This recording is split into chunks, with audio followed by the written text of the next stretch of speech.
السلام علیکم ورحمۃ اللہ وبرکاتہ۔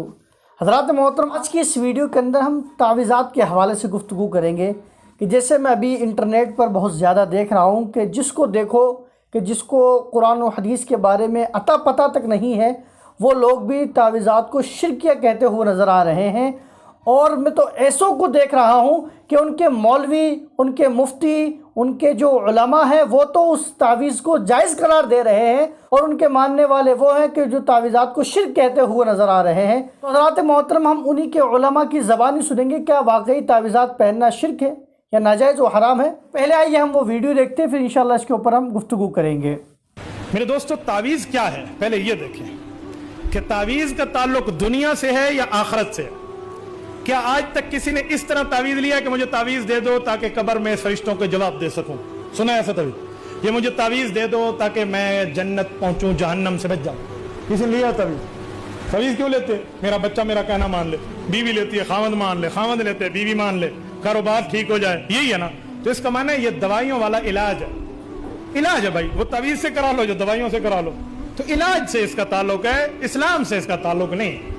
تو یہ علاج کا مسئلہ ہے۔ علاج کو علاج کے اصولوں پہ دیکھتے ہیں کہ علاج جائز ہے تو کرا لو، حرام ہے تو چھوڑ دو۔ اگر اس میں اللہ رسول کی بات لکھی ہے، قرآن کی آیات لکھی ہے، حدیث لکھی ہے، اللہ کا نام لکھا تو ٹھیک ہے لے لیں، نہیں لکھا تو چھوڑ دیں۔ بعض حضرات کہتے ہیں حدیث پاک میں ہے جس نے تعویذ لٹکایا اس نے شرک کیا۔ اے کذاب، حدیث اور پڑھتے ہو اور ترجمہ اور کرتے ہو۔ پڑھو ذرا حدیث میں تعویذ کا لفظ ہے، میں تیرا ہاتھ چوموں گا۔ من علق التمیمۃ فقد اشرک، حدیث میں جس نے تمیمہ لٹکایا وہ مشرک ہوا۔ تمیمہ اس تعویذ کو کہتے تھے جس میں بتوں سے مدد مانگی جاتی تھی۔ لفظ تمیمہ کے ہیں، فٹ تعویذ پہ کر دیتے ہیں۔ سبحان اللہ۔ بھائی وہ بات کریں جو بات ترجمے میں جو تم نے تعویذ لکھ دیا تو تمیمہ بھی تعویذ بن جائے گا؟ تمیمہ وہ ابو جہل والا تعویذ ہے جس میں بت سے مدد مانگی جاتی تھی، اور اس میں قرآن کریم لکھا جاتا ہے۔ تو حضرات محترم، جیسے کہ آپ نے ویڈیو دیکھی کہ جس ویڈیو کے اندر مفتی عبدالوحید قریشی صاحب ہیں کہ جو دیوبند سے تعلق رکھتے ہیں، انہوں نے صاف صاف اس بات کو کہا کہ بالکل جائز ہے تعویذات پہننا۔ کیوں پہننا جائز ہے؟ کیونکہ ان کے اندر کوئی بھی شرکی الفاظ لکھے ہوئے نہیں ہوتے ہیں۔ اگر قرآن مجید کی آیت لکھی ہوئی ہو، احادیث کریمہ لکھی ہوئی ہو تو ان کو پہننا جائز ہے۔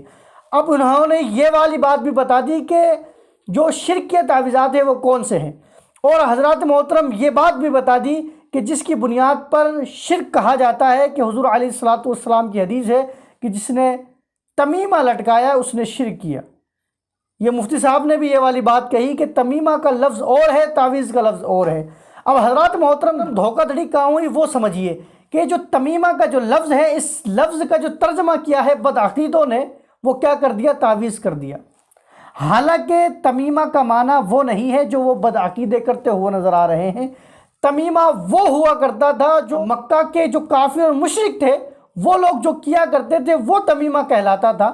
لیکن الحمدللہ جو مسلمان باندھتے ہیں ان کے اندر باقاعدہ قرآن کی آیتیں لکھی ہوئی ہوتی ہے، حدیثیں لکھی ہوئی ہوتی ہے، یا اسی طریقے کی چیزیں لکھی ہوئی ہوتی ہے، اس کے اندر شرکیہ کفری الفاظ کچھ بھی نہیں لکھے ہوئے ہوتے ہیں۔ اور اس بات کو تو ہم بھی کہتے ہوئے نظر آتے ہیں کہ اگر کوئی ایسا تعویذ ہے کہ جس تعویذ کے اندر شرکیہ کفریہ باتیں لکھی ہوئی ہو تو اس کو پہننا بالکل حرام ہے، اور اگر عقیدہ رکھتے ہوئے پہنے تو واقعی وہ اسلام سے خارج ہو سکتا ہے۔ کہ بھائی جس کا عقیدہ کفر کی باتوں پر ہو، شرکیہ باتوں پر ہو، تو وہ انسان مسلمان کیسے ہو سکتا ہے؟ وہ تو ہرگز نہیں ہو سکتا ہے۔ لیکن حضرات محترم، آپ دیکھیے کہ ان کے جو مفتی صاحب ہیں دیوبند سے جو تعلق رکھنے والے، ان کے مفتی صاحب کا کہنا یہ ہے کہ صاحب تعویذ پہننا جائز ہے، حرام نہیں ہے، شرک نہیں ہے۔ لیکن اس دور کے اندر جو انسٹاگرام کے اوپر مفتی بیٹھے ہوئے ہیں، یا یوٹیوب کے اوپر مفتی بیٹھے ہوئے ہیں، یا فیس بک کے اوپر مفتی بیٹھے ہوئے ہیں، وہ اتنے بڑے مفتی بن گئے ہیں کہ اپنے مفتیوں کو بھی پیچھے چھوڑ دیا ہے۔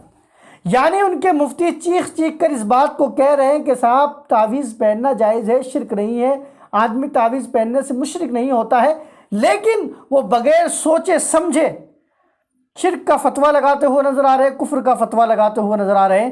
تو حضرات محترم، پتہ یہ چلتا ہے اس دور کے اندر کچھ لوگ بیٹھے ہوئے ہیں جن کو دین سے، مذہب سے کوئی لینا دینا نہیں ہے، ان کو اپنے ویوز سے مطلب ہے، ان کو اپنے لائکس سے مطلب ہے، اپنے فالوورز سے مطلب ہے کہ جناب والا کس طریقے سے میرے پاس فالوورز آ جائیں، کس طریقے سے میرے پاس لائکس آ جائیں، کس طریقے سے میرے ویوز آ جائیں۔ بس ویوز آنے سے مطلب ہے دین سے اسلام سے کوئی مطلب نہیں ہے۔ اب میں ان لوگوں سے کہنا چاہوں گا کہ وہ کہتے تو یہ ہیں کہ صاحب ہمارے یہ بڑے ہیں، لیکن ان کے بڑے کیا کہہ رہے ہیں اس کے اوپر وہ عمل کرتے ہوئے نظر نہیں آ رہے ہیں۔ اب آپ سوچئے کہ جو لوگ بغیر کسی تحقیق کے کسی مسلمان کے اوپر شرک کا فتویٰ لگا رہے ہوں، کفر کا فتویٰ لگا رہے ہوں، تو کیا اس فتوے کے بعد وہ خود مسلمان رہیں گے؟ کیا اس فتوے کے بعد خود وہ مومن رہیں گے؟ ہرگز بھی ایسا نہیں ہو سکتا ہے کہ جو لوگ اس بھول کے اندر ہیں کہ صاحب ہم جسے چاہیں مشرک قرار دے دیں، جسے چاہے کفر کا فتویٰ لگا دے، اور اگر وہ انسان مشرک یا کافر نہ ہوا تو اس کے بارے میں آپ نے سوچا ہے؟ حضور علیہ الصلوۃ کی واضح حدیث ہے کہ جو انسان ایسا کرے کے اوپر کفر کا فتویٰ لگائے یا مشرک کہے، اور اگر وہ نہ ہوا تو وہ فتویٰ اسی کی طرف پلٹ جائے، مطلب جو انسان فتویٰ لگا رہا ہے وہ خود کافر ہو جائے گا۔